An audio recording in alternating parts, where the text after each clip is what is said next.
সহযোগিতা কামনা। পিলখানার হত্যাযজ্ঞে জড়িত ছিল 800 বিডিআর সদস্য। এক সপ্তাহের মধ্যে 2 তদন্ত রিপোর্ট, সিআইডি সময় লাগবে। শপথ নিলেন কৃত আসনের 45 মহিলা সাংসদ। অধিবেশনে যোগ দিয়ে উত্তপ্ত করলেন সংসদ। পিলখানার ঘটনায় জামায়াত নেতা রাজাককে সিআইডির তলব, পাসপোর্ট আটক না করার নির্দেশ।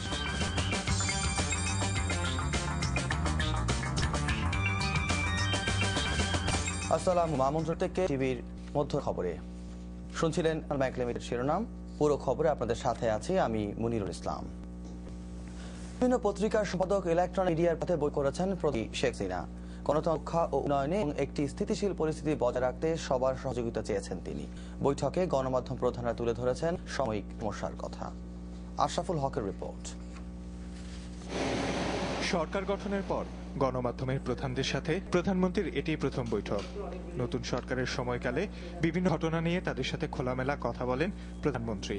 এতে উঠে আসে ছাত্র সংগঠন, বিডিআর ঘটনা, সংসদ সহ নানা বিষয়। সব রকম আপনার খোলা, স্বাধীনভাবে নোট করতে পারবেন, স্বাধীনভাবে কাজ করতে পারবেন। এতে আমাদের কোনো কোনোই ছিল না, থাকবে না। গণতন্ত্র পদ্ধতিতেই সব কাজ হবে। এটাই কোনো জায়গায় যেন দলীয়করণ না হয়, প্রশাসনে বা দলের লোক যাতে টেন্ডারবাজি না করে, ছাত্ররা যাতে উৎপাত না করে, এই সমস্ত কথা ওনাকে বলা হয়। সন্ত্রাসবাদ, সাউথ এশিয়া, এই জিনিসগুলো এসছে ওখানে, যে সার্কের মধ্যে যেসব যেসব ব্যবস্থা নেওয়া হয়েছে তার বাইরেও আরো কিছু টাস্ক ফোর্স বা অন্য কিছু চিন্তা ভাবনা করা হচ্ছে।